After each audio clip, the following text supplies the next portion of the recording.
Welcome everyone to our first panel. It's a great pleasure to introduce Brian O'Connor, who is Professor of Philosophy at University College Dublin. Brian has published extensively on German idealism, critical theory, and he is an expert on the philosophy of Adorno. He has published 3 monographs, including most recently Idleness, a philosophical essay published with Princeton University Press in 2018. This book has been translated into Chinese, Spanish, Finnish, and Turkish. He's also the author of the Routledge Philosophy Guide to Adorno, published in 2013, and of Adorno's Negative Dialectic, Philosophy and the Possibility of Critical Rationality, published with MIT in 2004. And the title of his talk today is Autonomy as Competitive Capital. Okay. Sure. No, I'll keep it. Do you think this is live?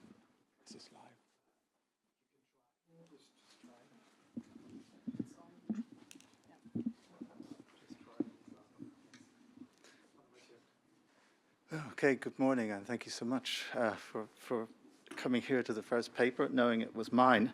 I want to talk about autonomy as competitive capital. I was curious about the poster. I'm told by you that it's a work of art, but I actually have a very good colleague who's an expert in French philosophy, who'd much rather be doing that kind of work than the university work.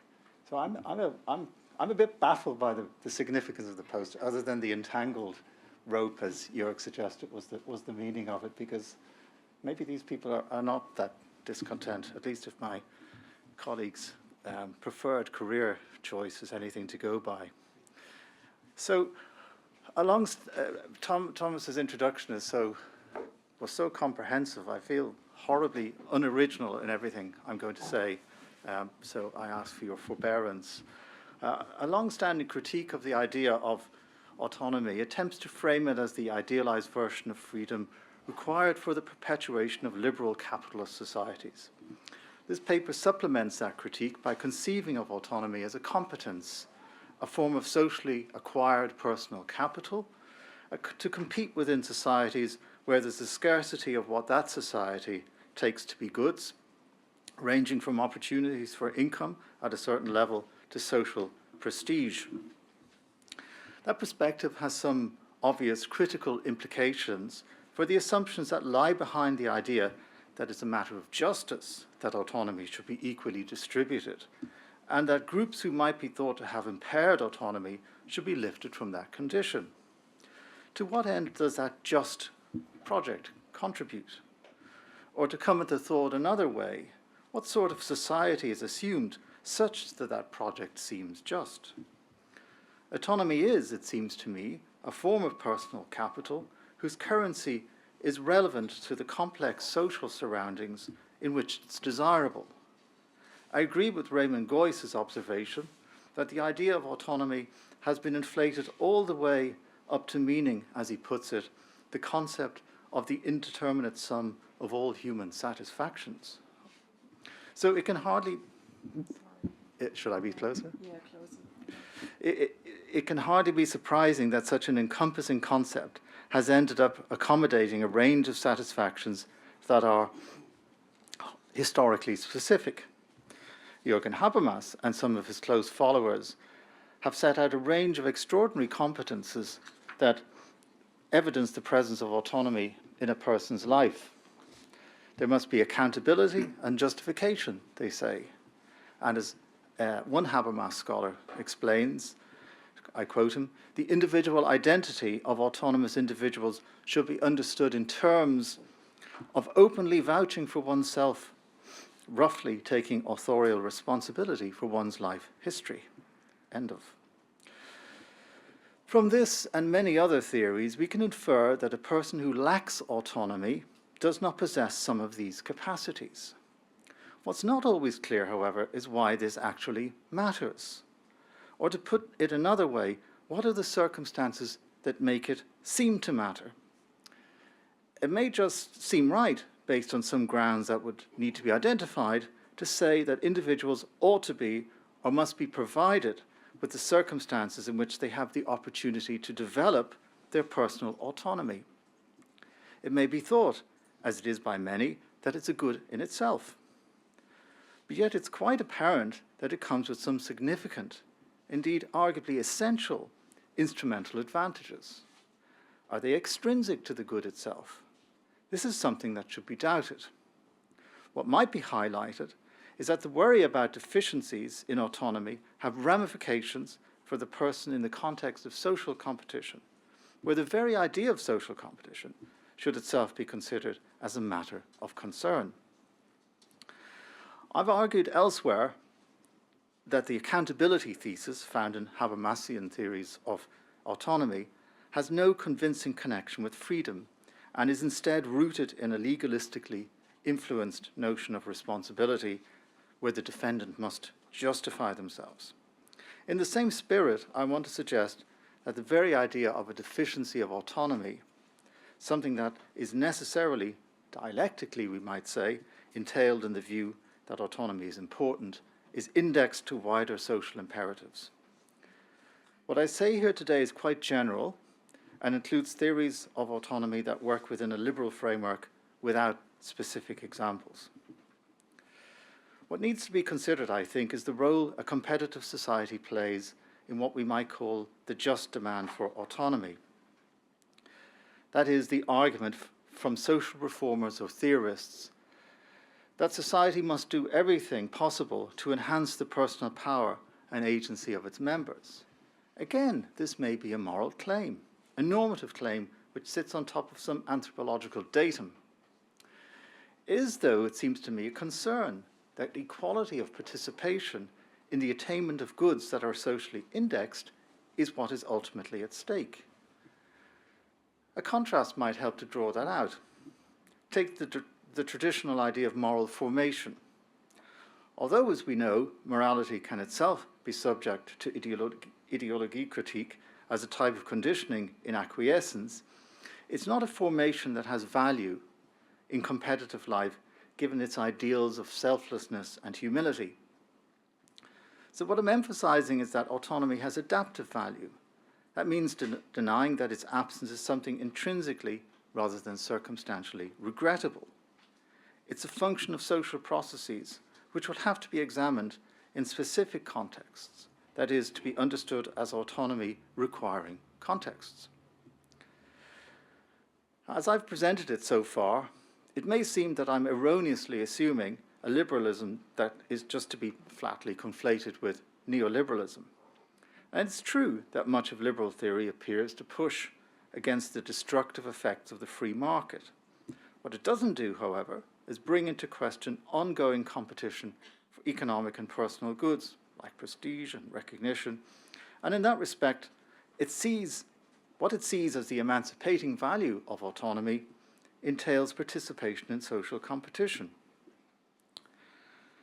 It seems to me that there must therefore be some tension between an interest in what autonomy consists in, the complexities of what it involves, and an interest in the fairness of its distribution.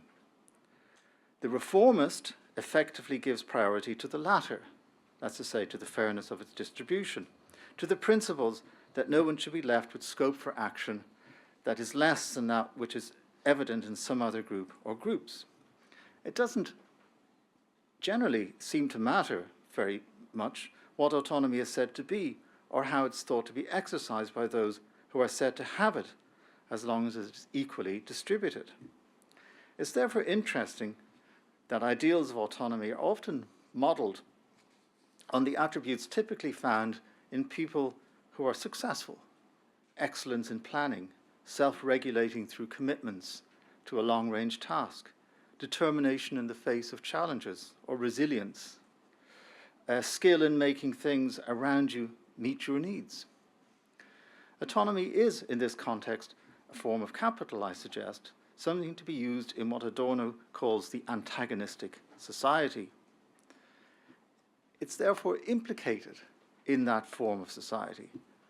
The demand that we do something about groups who are judged to be less autonomous, itself a very singular way of assessing a human life, is a demand for an increase in their competitive aptitude. In the second apology. The first one was merely implicit. I must concede that my approach is a bit essayistic, and I appreciate that I should be criticized and ought to be criticized for not providing clear references or structuring arguments to the various claims here. Lines of demarcation between moral autonomy, social autonomy, personal autonomy, political autonomy are of course possible in principle as a nice, neat philosophical exercise, but don't mean a great deal at the existential level. If anything is clear, it must be that each of these dimensions blend in the actions of a person who's an effective participant in a social environment whose circumstances have meaningful implications for what they can do. What is of concern in what I shall simply refer to as personal autonomy is its determinative relations with institutional or broad normative conditions. I'm attempting to get at this question through a broadly realist position, and that's my third apology, since it's one way of saying that my approach does not deal intricately, according to the best professional standards, with the literature, in spite of my best efforts to learn from it. So now I want to talk about autonomy for a little while as a political objective, and some or most of what follows will be well known to the many accomplished autonomy scholars I'm very lucky to be in the same room as today. In philosophy, an autonomous life is usually thought to be a roughly rational life, insofar as it involves decision-making. It's a thoughtful life. Some theorists, of course, as Thomas pointed out, elevate this stipulation to a rational level, with the jargon of strong evaluators or the force of the better argument rarely far from view. The implications of what can be warranted by rational deliberation are extraordinary. In any case, that kind of deliberation must be a capacity that is regularly operative in the case of so-called autonomous agents. And that takes us to the technical question of whether actions alone are autonomous or whether a person is autonomous. The former, that's to say the actions, are perhaps expressions of the latter and are autonomous because of their source. Or instead, the latter, the autonomous agent, is posited solely on the basis of the former. You can pick your favorite theory of the self there. Autonomy contrasts classically with dependence, inertia, intellectual servitude, or immaturity. And it's telling that dependence is socially disvalued. What makes it so? Why is dependence socially disvalued? I don't have an answer for that. Given the supposed possibility of autonomy, one commonly presented as a higher freedom, an elevation of humanity, sometimes a way of achieving some kind of worthiness. Some schools of political theory have endeavored to model social arrangements which maximize, if not fully allow, autonomy. And to the neutral observer, if there's such a thing, those arrangements may look like improved, internally consistent versions of existing societies. There's a widely shared idea that a just social order is one in which individuals, all adult ones at least, can be said to enjoy autonomy. Each should exercise this power with regard to the political and institutional arrangements around them. They will be full participants, should they so choose, in determining how they're governed. However, autonomy as a topic for reformist political theory is not confined to matters of political decision-making. There is, in addition to citizen autonomy, personal autonomy. The ways that individuals lead their lives can, it's claimed, be more or less autonomous. That is, individuals can possess, in varying degrees, control over their lives. And there is, or ought to be, a political interest in this apparently only general personal sphere also, since political participation will be affected by individuals' capacities to think about their broader needs. The richest form of participation involves thinking about one's needs in a social context and knowing how to and where to satisfy those needs. An individual who is deficient in these respects may not be likely to be an effective determiner of their social environments. And so the political interest in autonomy is not a commitment to anything like flourishing or the sort of classical notion of Bildung for their own sakes, but is indexed primarily to competitive participation. Once we begin to think about autonomy as a competence that allows a more able negotiation of the social world, its realization is adopted as a matter of justice. A just society within this frame is one where there's some institutional interest in ensuring that no impediment be put in the way of any individual making independent choices that contribute to their sense of what's valuable for them and which allows them to advance their interests.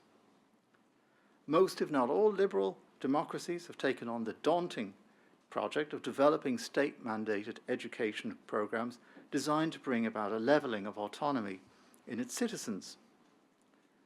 The contrast between children who attend elite and expensive schools and those at the opposite end can at times be striking, with the former equipped with self-confidence, knowledge of how things work in a wider sense, a willingness to plan for their futures, and a keenly developed ability to express themselves in situations where they want to assert themselves in the pursuit of their objectives. They typically enjoy a greater share of the wealth, get the good jobs, live in the more salubrious part of town. And their aptitude seems to set the standard. The formation of their counterparts has the unconscious effect of making them cede much of the social world and its opportunities to the former. Contrasting with the concretion of the educational system's objectives is the astounding level of disagreement among autonomy theorists about some of its most basic elements. Is autonomy a primarily rational ability? Is it one based on affectivity, or indeed an aesthetic sensibility? Is it relational or a practice of individual conscience? It strikes me as strange, and here I may be completely wrong, that explanations of why the concept names so many different and mutually excluding conceptions of what is valuable in human life are hard to find. That should be a task for philosophy. Certainly its many forms have been sharply identified, but not the reason for the diffraction. Could it be the case that once extricated from the rarefied Kantian context of practical reasoning about the moral law, where it's clear, for sure, but strange, it's sustained only by the thinnest set of underdetermining intuitions? And what indeed are those intuitions? Let me pause for a moment to comment on three profound shifts in the idea of autonomy since Kant's original formulation. First, in some usages, choice need no longer be rational. Hence, for example, or perhaps this is the primary example, a patient in a hospital who refuses treatment, which is very likely to help them, exercises their right to what is called patient autonomy.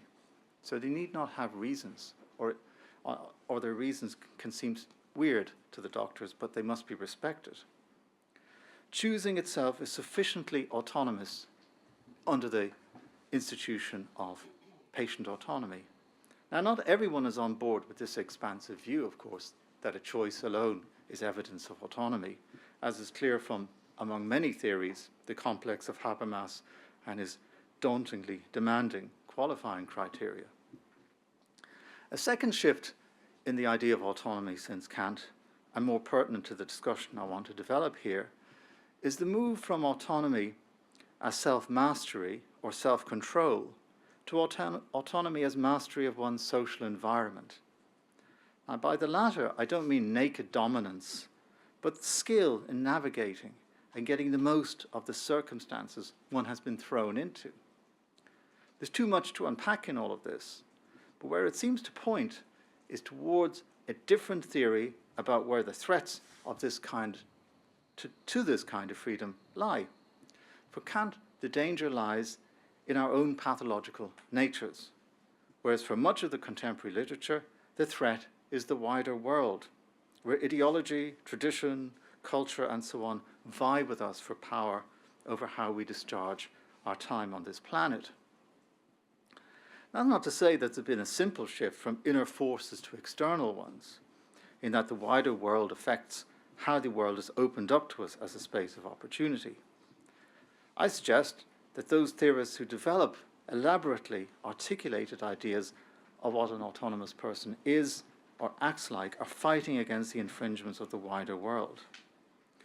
And then the third shift, Kant thinks of autonomy as something a person either has or has not, as exhibited in a specific judgment. Now, I know Kant doesn't have an idea about an autonomous person exactly, but a judgment can be autonomous or not. You're either doing it or you're not. The discussion around personal autonomy as a project for political reform is instead committed to the idea of autonomy as something possessed in varying degrees. Nobody's completely lacking in autonomy in all regards, and then the ideal is to make them fully autonomous. It's a matter of degree. The question then becomes how much is needed in order to operate in particular contexts. How much autonomy do we actually need? And is that going to be contextually determined? And what will set the standard for what that correct or useful operation will be? And who has that precious ability as we speak?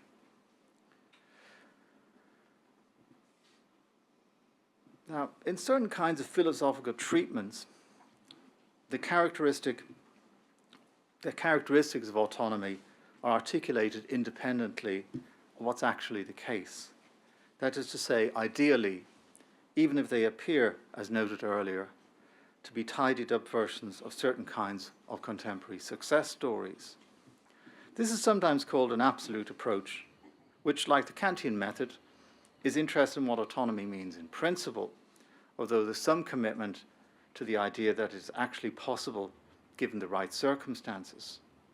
Although I know there's some uncertainty about that. Somewhere where Habermas talks about Kohlberg, he's not sure whether the autonomous person as identified by Kohlberg is not just a philosophical construction. In any case, the absolute approach takes two broad forms, and again, much of this will be known to the audience in front of me.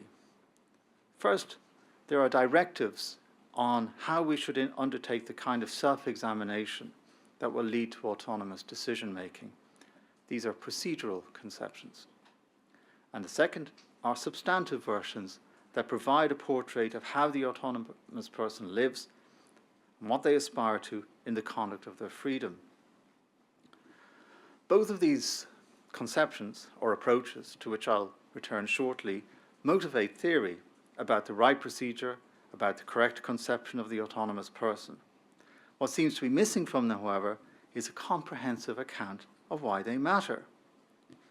An important defense of autonomy is that it is the very capacity that makes people less prone to damaging themselves with their own impulsiveness. I'm quoting from one of my PhD students, Sophie Foley, who believes that this is the best defense for autonomy, that it helps us to control our impulsivity. And of course, she's right. But the important task of self-management hardly exhausts what autonomy theorists have in mind. Indeed, in some cases, it doesn't register among their interests. Dismantling the philosophically supercharged idea of autonomy, that is, an idea that has been secured through a plausible set of criteria, either as a procedural or substantive kind, is required if we're to retrieve what underlies the claim that there is autonomy.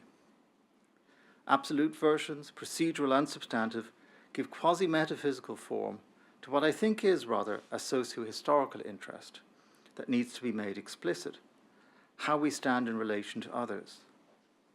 That's a consideration that falls under Rousseau's idea of amour propre.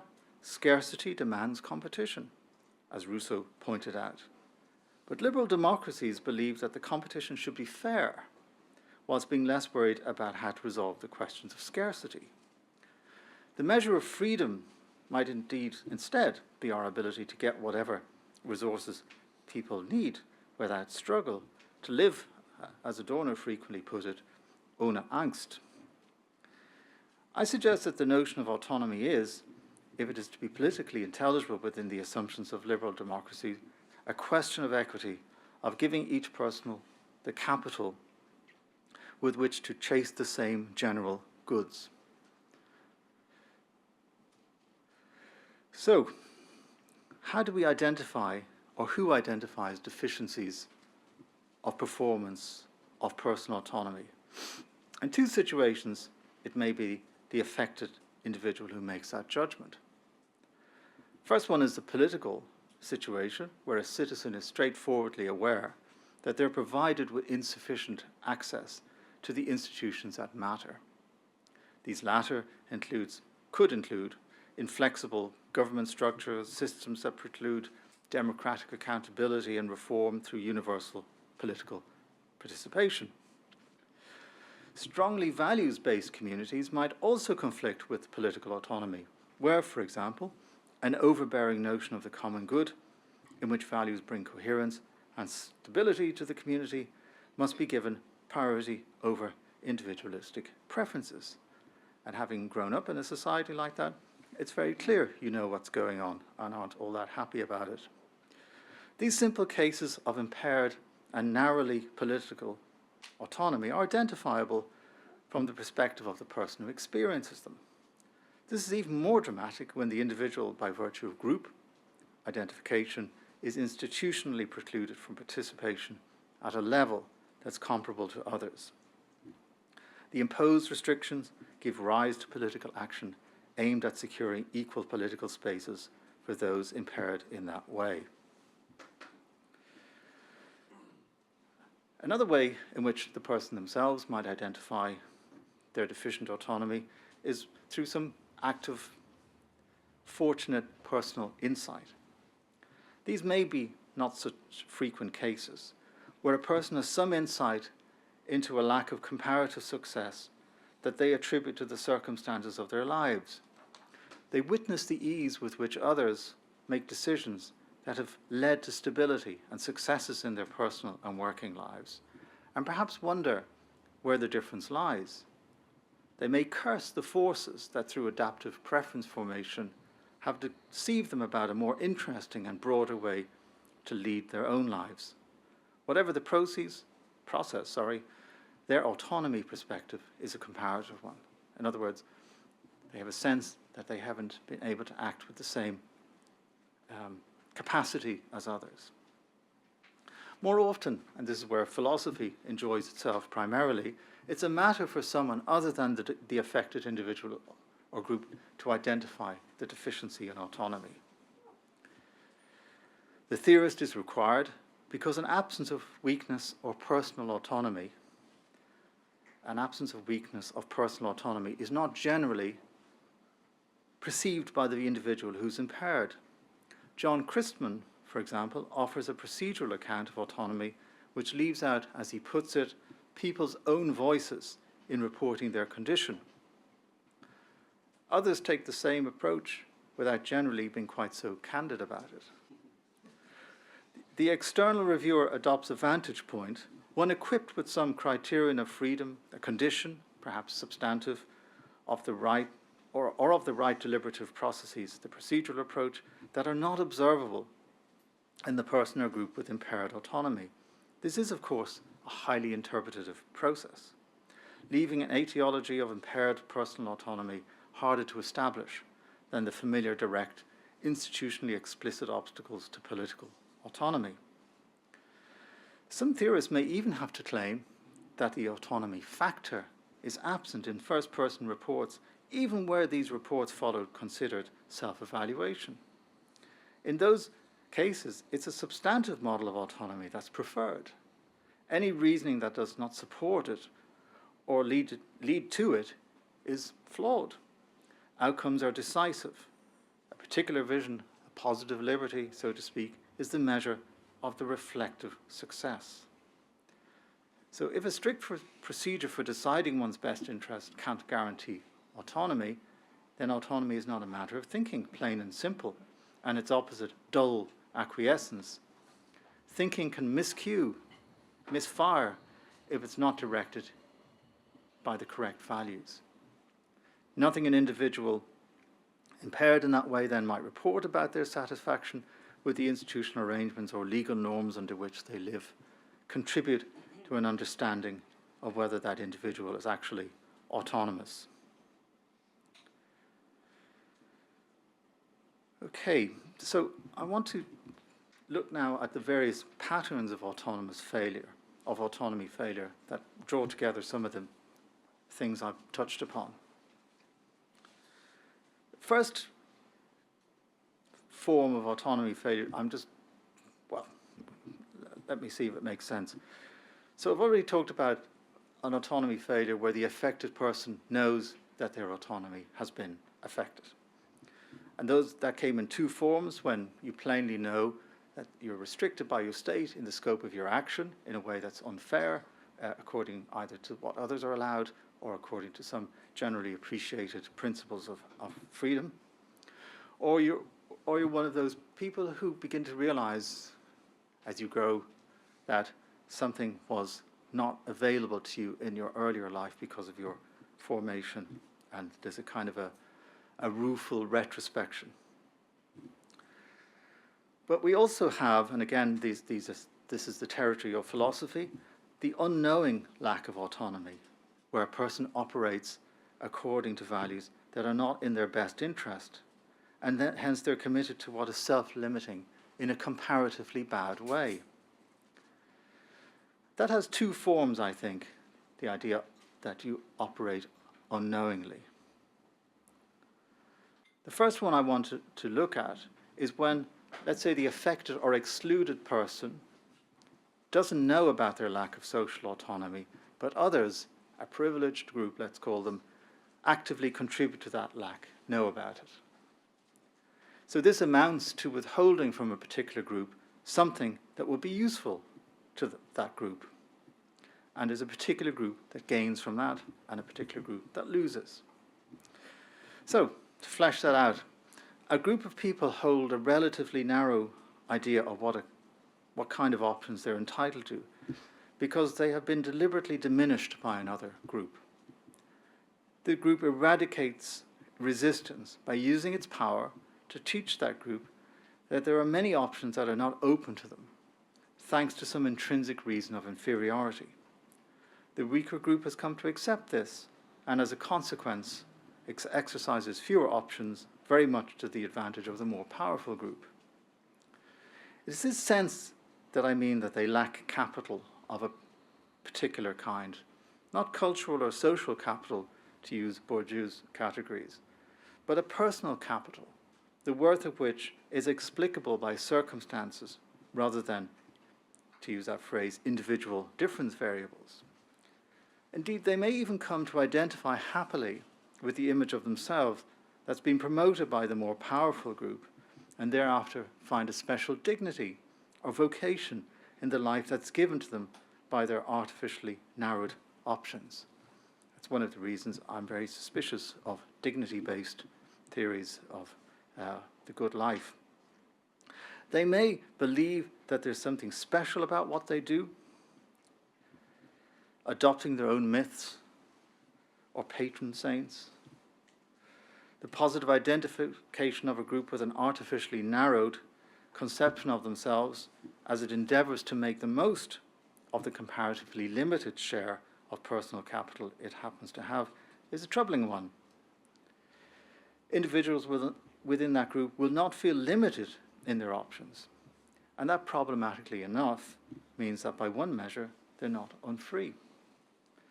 Hegel famously speaks about freedom as being at home in the world. This could encompass phenomenologically embraced spaces of narrow opportunity, although that's not what Hegel means, or at least I think it's not so sure. If this situation prompts any useful intuition, it is primarily, I suggest, not one oriented towards universal autonomy, but rather to the idea that no one should be placed in a particular position of disadvantage in a society where goods are competitively attained. The second situation I want to move on to is one where nobody really knows that there's an uneven distribution of autonomy. Neither those who are excluded nor those for whom things have fallen nicely in the distribution of real opportunity. So in this scenario, there's no deliberate manipulation of one group by another. Yet one group historically maintains a superior position based on tacit or explicit beliefs with regard to opportunity of freedom or self-realization. In short, one group seems to have more scope to determine for itself the way it wants to live, and it sincerely believes that this is natural. If it thinks about it at all, that is. There are numerous explanations of the mechanisms behind that ongoing hegemony. They'll come down to some capacity within the weaker group to maintain, even if not consciously, a system of disempowering norms and beliefs. And what better a phrase to capture that than Marx's phrase about the ideas of the ruling classes being the ruling ideas. This scenario might be a happy fantasy for certain kinds of conservatives who see societies tend towards some kind of organic wholeness, albeit with inner differentiation, unless interfered with by ideological politics. Those are societies with established Bradleian stations and duties, roles, hierarchies, and with members seemingly content to have their recognized place within this world. To many, this looks like a terrible prospect, a quasi-natural, passively endorsed type of eternal inequality. But what exactly horrifies us? Is it that whole groups are deprived of the complex abilities to be self-determining, that is, deprivation of a good in itself, or is it perhaps a contextualized, unequal distribution of competitive capital that causes concern? And at the same time, it's interesting to pause on the thought that the privileged classes, in this case where nobody really has a sense of the inequality, and those when it's engineered, in some senses, the privileged class are somewhat obnoxious to us by virtue of their position, but have at the same time, somehow, I find this so striking in the whole conception in the literature, they somehow implicitly discovered the right way to live, some form of autonomy that is not being shared with others. It's by reference to that class that comparisons are even possible.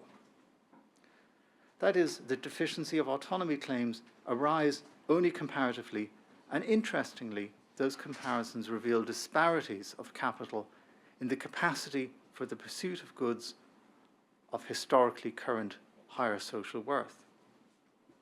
The next scenario I want to portray is strange. It will sound strange because it is strange, but it may help us to see further what intuitions are at work when we worry about the absence of or deficiencies in autonomy.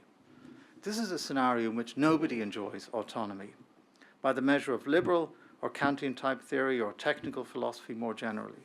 And at the same time, no one enjoys a greater distribution of freedom or social opportunity. So in this case, there's no excluded class, no privileged class, and all of that. Here, our intuitions might be sent in different directions, perhaps depending on the reasons for this universal lack of autonomy.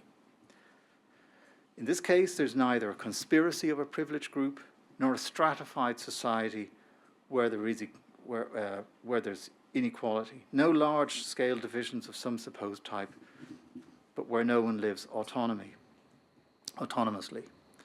Can we think of the absence of autonomy as precisely what's wrong with this society?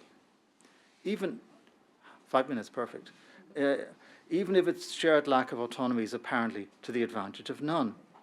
That depends on the case, of course. Supposing there's no repression, but there's nevertheless abject and mutually enforcing, fearful obedience by all. For example, to an inherited religion or ideology. The example of a Benedictine monastery has been put to me. What might we be inclined to say? Might we conclude that such a society is one in which autonomy is not tolerated? That would be a difficult claim, in that societies might usually be thought to take up an attitude of intolerance towards what they have, in some respect, aware of.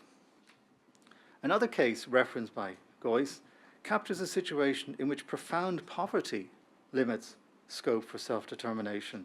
He quotes the case of, just read out how he puts it, William Morris in the late 19th century claimed to prefer a society of more or less equal grinding poverty for all, a society he experienced in 19th century Iceland.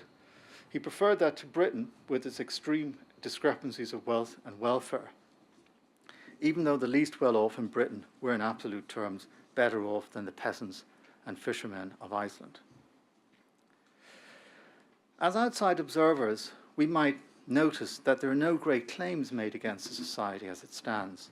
Everyone goes with it, and there's a kind of equality of unfreedom and overwhelming conformity. Admittedly, we might suspect that there was some power at work that we could not quite perceive because of the universal acquiescence and therefore the universal uselessness of personal testimony. Do our intuitions tell us that what we would like to see, a pro-autonomy revolution in these societies? I'm not sure.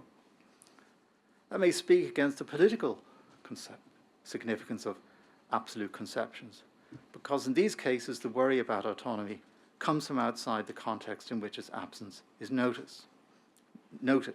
That context contains no supposedly privileged exemplar to highlight its absence among its fellows. The problem of autonomy, I contend, becomes visible and thereby an issue that is live for the broad family of liberal theories only where there are cases of inequality in the specific context of social competition for goods which can be acquired in societies like ours only through development of the right kind of aptitudes.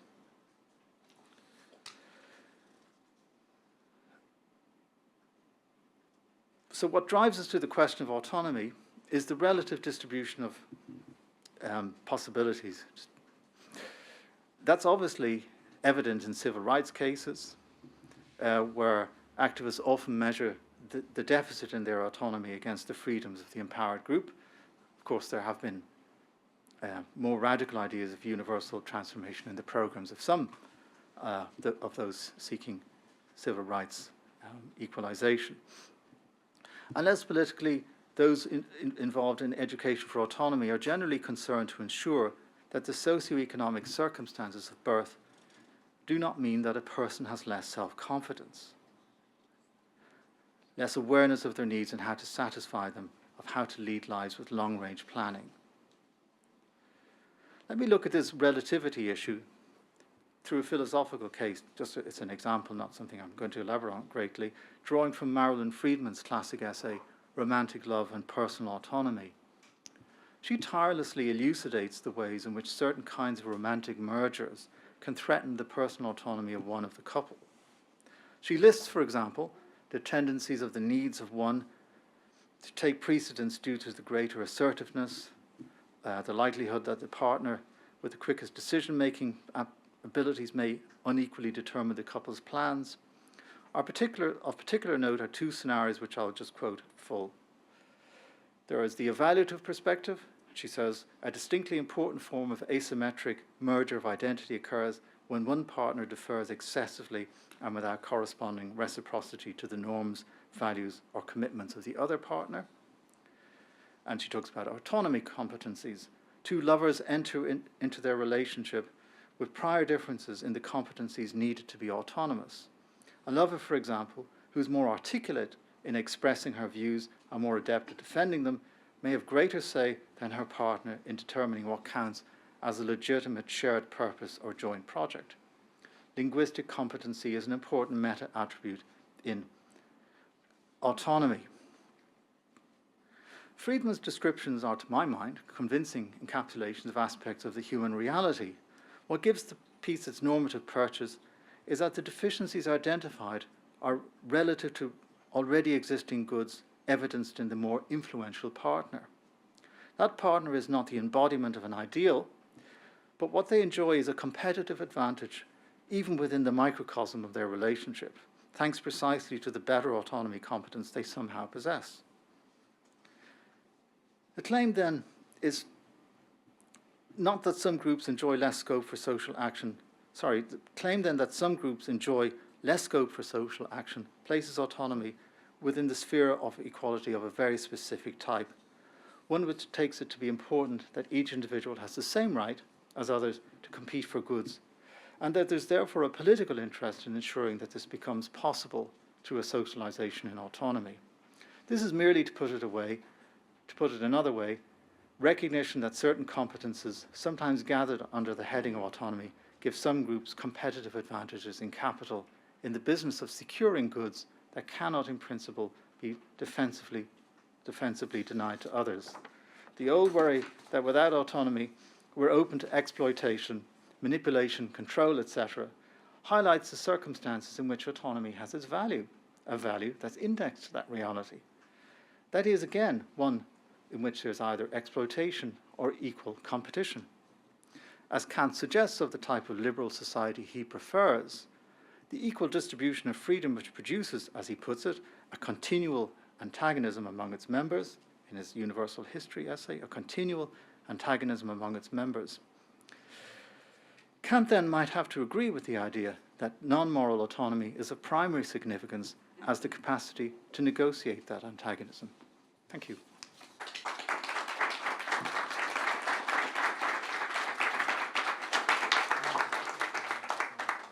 Thank you, Brian. So we have about 25 minutes for questions, and I'll pass the microphone.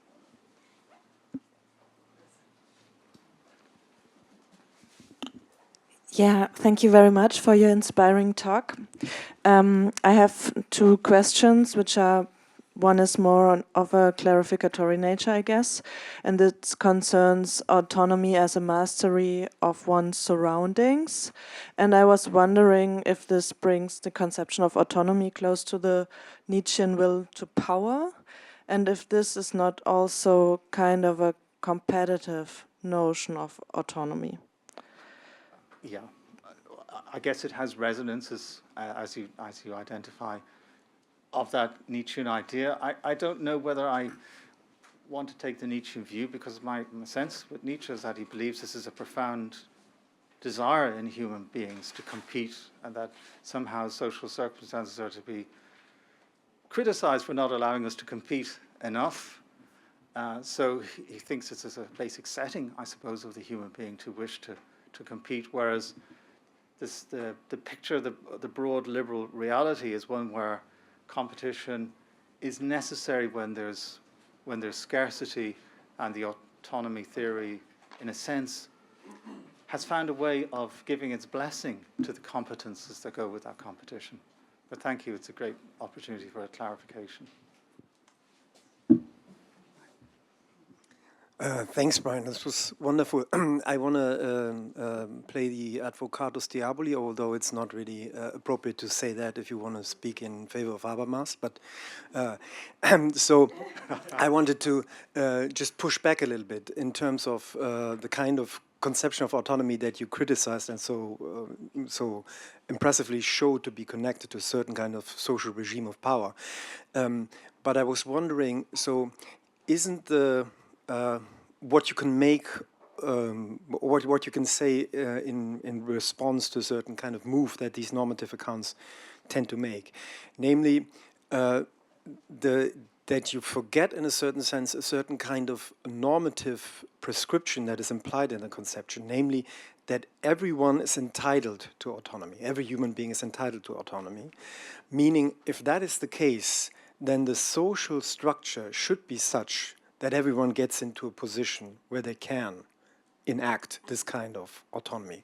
This is quite demanding, you could say, so it asks a lot of us, but that would be the point of the normative theorists. They would say, yes, everyone needs to be elevated in this fashion. They need to even have the kind of rationalism, that the kind of rational powers that are implied here.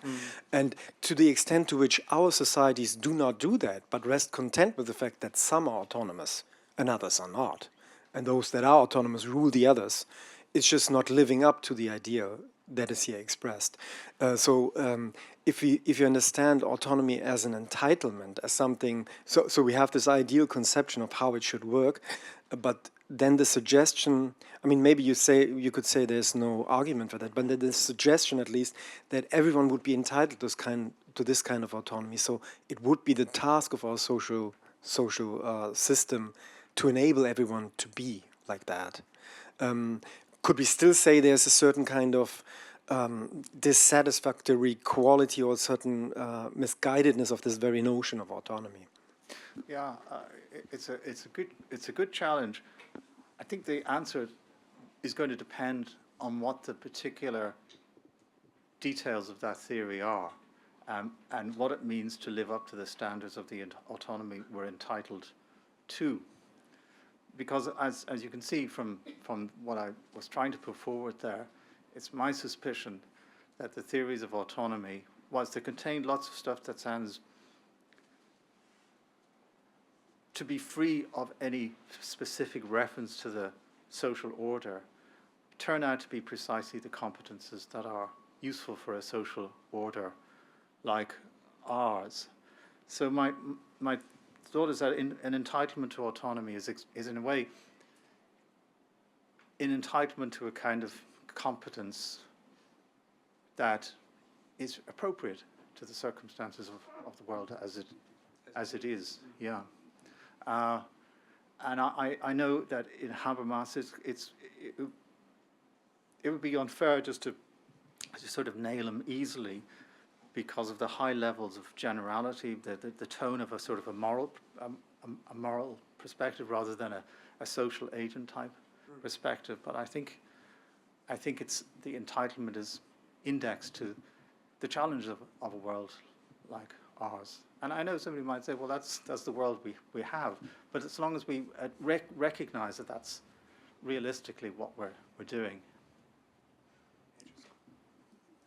Only a quick one. So I think that this kind of response is very interesting because it would then suggest that the autonomy, that this kind of autonomy that is being described is not, or that would make the response even stronger, that it does not fit to the ideal society that is being envisioned. So it's appropriate to the ones we are living in right now. Yeah, so exactly. For that it works. Very nice. But it would not really work for the thing you're envisioning. So there's something is off there. Yeah, so on its own terms it might be a problem. But then you can easily contrast it with other kinds of ideal societies, you know, a fully cooperative socialist or, you know, romantic anarchism or something like that.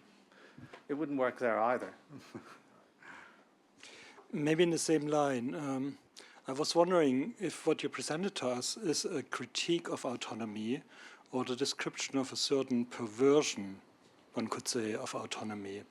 So if you say that, or if you criticize Habermas as being legalistic, when he says that you can be accountable for your own life, there's a reading of this where you can say it's an individualistic reading, and then you are in the society and people have to account for their life in the society they live in. But if you go to a more social perspective, then you have an understanding, or you could have an understanding of autonomy in the social realm where it's exactly about the kind of society you live in. So can you be accountable for the institutions you live in? Can you be accountable for that there is competition, a market, and so on and so forth, this certain kind of economy, or can you do something about it? So one part of my question would be, is there a different realm of autonomy which is more an historical, geschichtlich, we would say in German, part of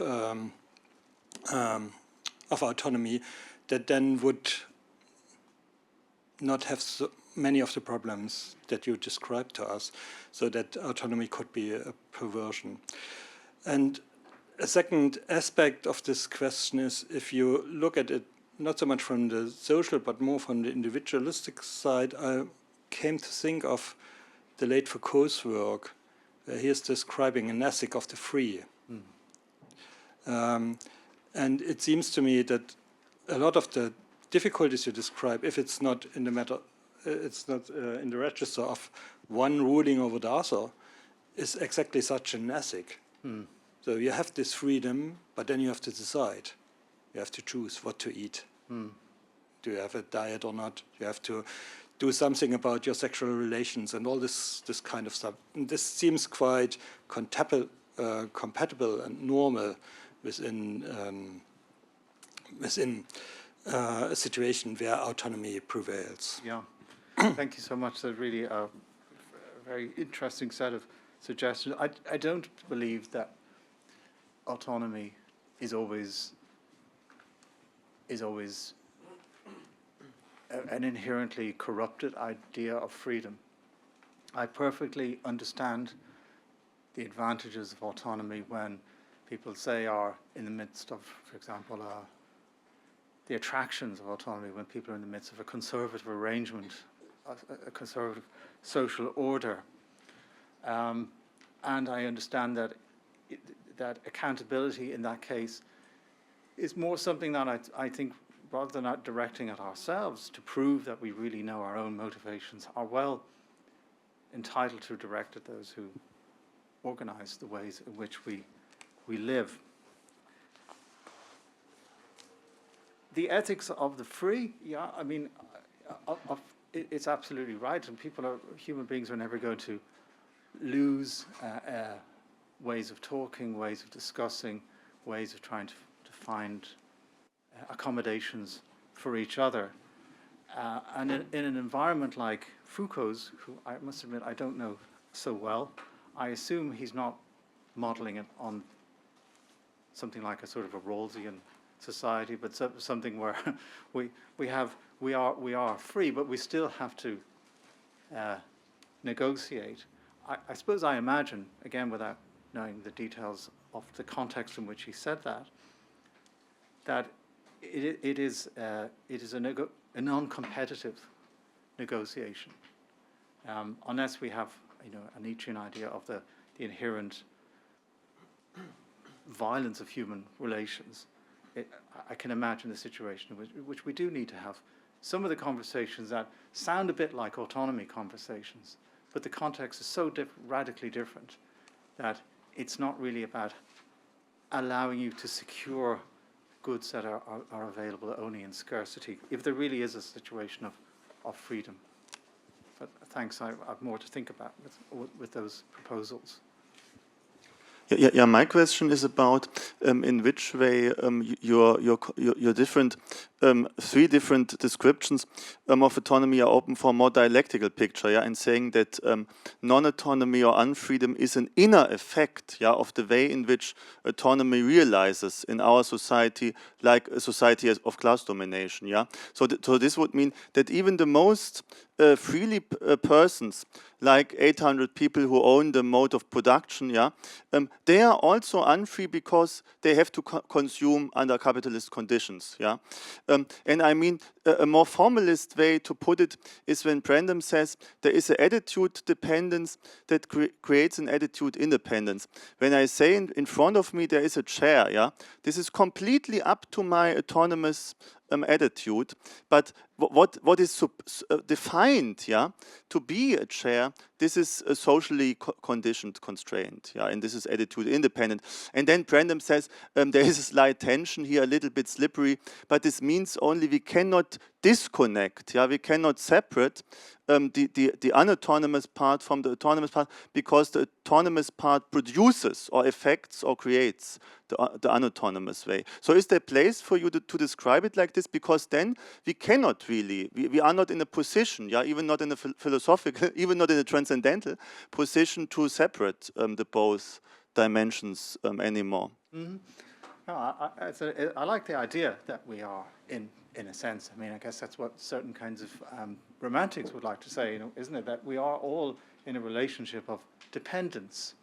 But of course, in reality, there's a great deal of difference between the forms of dependence that prevail, because although the billionaire still needs people to do X, Y, and Z for them, the facility with which they get things done, of course, means that they're never in a situation of being exploited.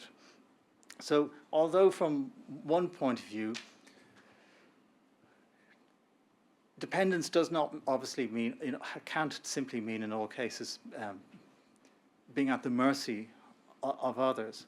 But I think when we differentiate the kinds of dependencies that there are, I think it's still easy to frame that in terms of the two kinds of groups, the excluded or exploited, or the master and the privileged group.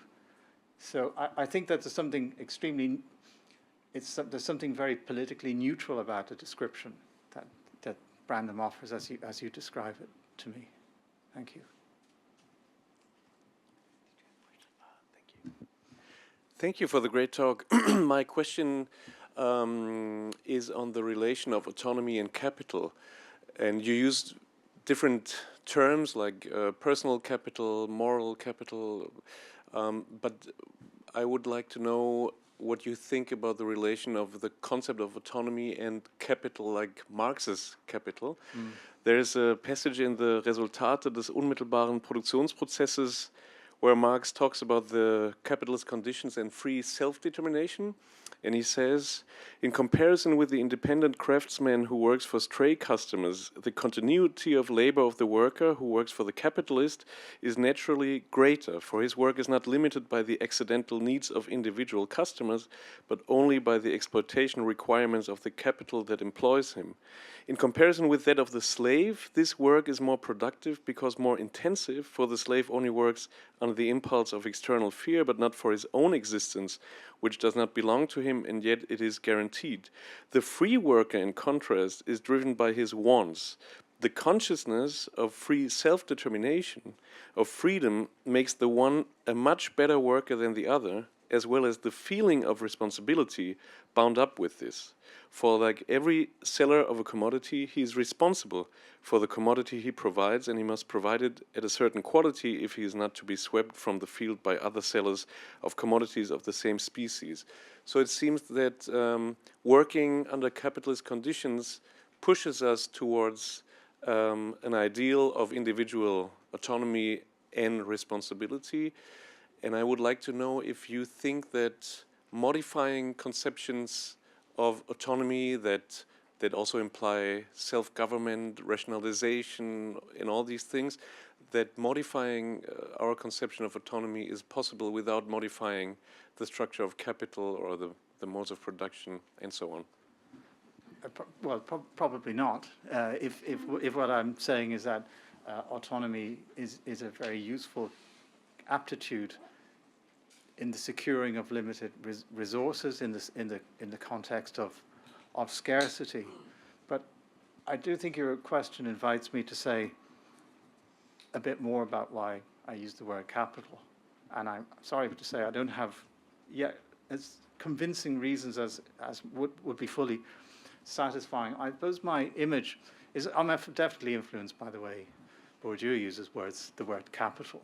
But it's slightly more specific than his case, because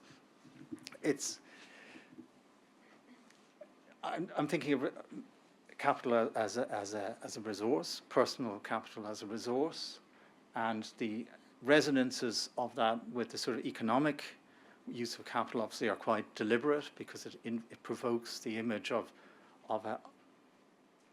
an acquired advantage in the competitive environment. And so those who are competently autonomous, and we know the type is usually the successful operator in societies like ours, has a kind of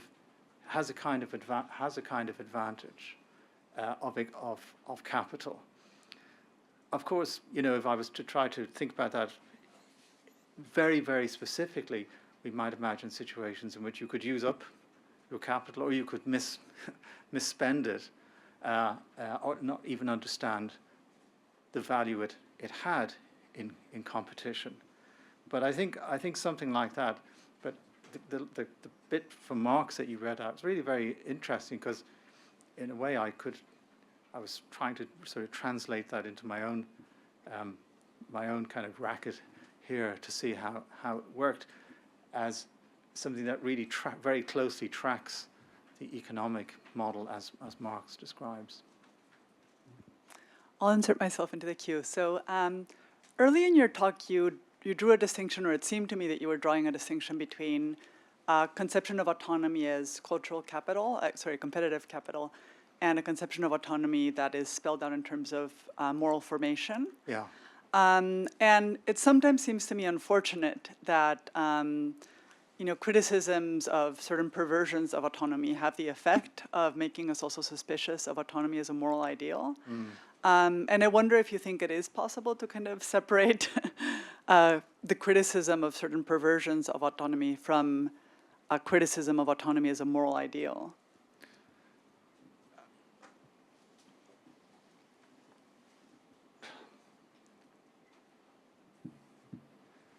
I mean, I guess I have to say yes, or my talk has made no sense. But it's a good one.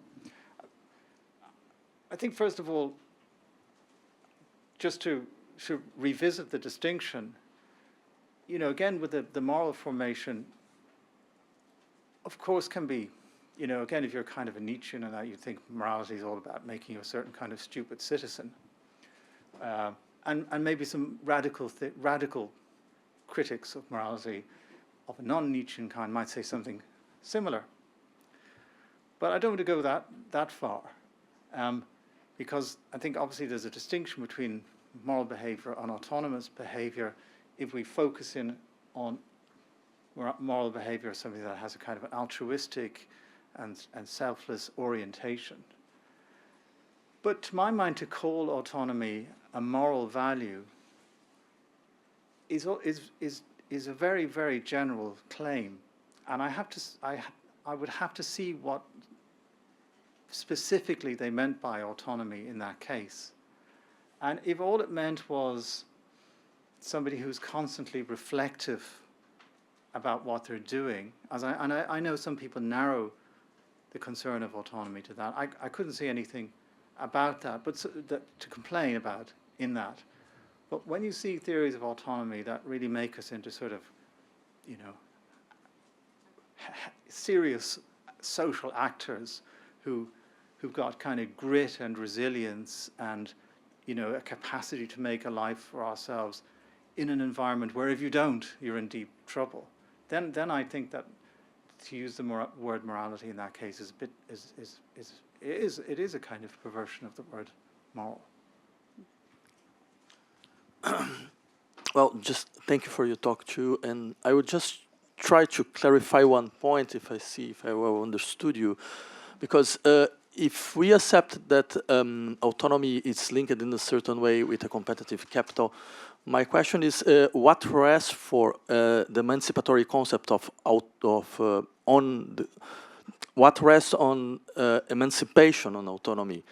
Because if autonomy should be in a certain way linked to a social structure that totally alienated, and if we accept that it's not possible to have a personal autonomy in a non-autonomous society, it's not possible to be autonomous in a non-autonomous society, then my question would be, what rests for an autonomy in a spectrum of a very, let's say, just a horizon of actions, not something really concrete in our lives. And if this is the case, should we accept a kind of Adornian idea that autonomy can just begin when it ends? It means in a way that we need to avoid autonomy to be faithful to what autonomy could be. Very interesting.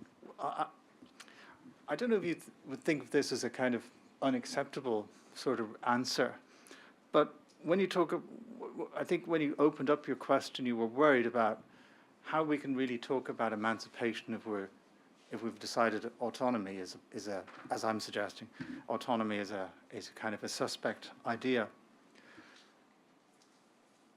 It would be interesting to trace the history of emancipatory movements to find when they first began to talk about autonomy. And it's actually quite recent, as far as I know. If you look at for example, the revolutions across Europe of 1848 and so on, nobody's talking about autonomy. but they're talking about a lot of things that promise to make life better for ordinary people, democratic reform, parliaments, constitutions, and so on, but nobody's talking about autonomy. So now, there's of course can't be anything wrong with saying, I think autonomy is important to emancipation, and then to explain precisely what they mean by that autonomy. But the idea that emancipation just brings about autonomy in some generalized sense needs much more discussion, because does emancipation mean that we'll all become like the Habermasian actor, which is a pretty dull prospect? I would think it was like living in a seminar room for the rest of your life. What would it actually entail? It would be very interesting to know what that kind of autonomy meant. But of course, nobody can say, you dare not use that word because it's been so dominated by images of the, Homo economicus or whatever you want, that it's now disreputable and beyond repair. I don't believe that.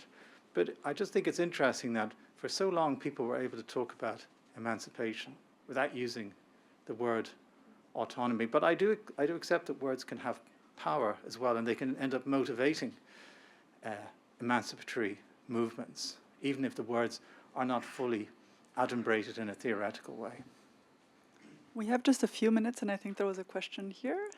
Yeah, so just perhaps a brief question. Yeah, thank you very much for your talk and for your suspiciousness against autonomy. And I want to still understand a bit better how far this suspiciousness goes, because I mean, on her question, which I found very illuminating, I thought you should reply, we cannot separate the good moral autonomy from, like a bad socially, because the notion of autonomy and its value is precisely located and situated within a society which is unjust, which is a class society, and autonomy is exactly the attitude and the value for the upper classes. So there can be no just, to Thomas' question, there can be not just distribution of equality, of autonomy, because autonomy is intrinsically competitive and dominant. So it's something that pertains to some and never to everyone.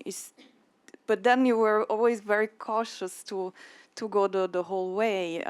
So I'm wondering if you would say, yes, I'm saying that autonomy is the type of morality and of social attitude pertaining to a capitalist, unjust society. And if so, what would you say should be the attitude, since we are in this sort of society? So we have to deal with these kind of moral and social ups. So should we have a kind of ironic distance? So still, in a way deal with autonomy, we cannot go out of it, but somehow manage to keep distance from it and not be heroes of saying, oh, I'm just outside. But how would that be? How would be how would be a emancipatory, not autonomous, emancipatory attitude towards autonomy? Yeah, I mean, thank you, Francesca. I know that, as we've discussed, that the idea of autonomy is taken as part of our moral formation, and obviously I'm suggesting that because I'm not suspicious about some of the deeper, beautiful things about morality. So, you could say that what could change the story is if we had a different emphasis on formation, which was less about, these. The word resilience has become so. I remember having to look it up once upon a time. Now it's just an everyday word as a deep value, and so many theories of autonomy emphasize this. So, what I think my suspicion is highly contextual, though, And as I said in answer to the previous question, obviously nobody should outlaw the use of a word, but it just depends on what they mean by it. And the way in which autonomy has come to be infused with all of the attributes of, as our heroes would say, of a sort of bourgeois society, just make it highly suspicious as a moral value of that society. It's a symptom of that society, but it's a necessary formation for so long as societies operate the way they do. With to come to the fundamental issue, where people largely regard scarcity as an acceptable sort of thing, where we can't be provided with what we need without huge effort, and furthermore, where we're so good at inventing needs that then are unequally distributed, like prestige and recognition and so on. These are largely invented needs of certain kinds of societies that can, in principle, never be equally distributed, because not everybody can be prestigious, not everybody can be special, and so forth. So I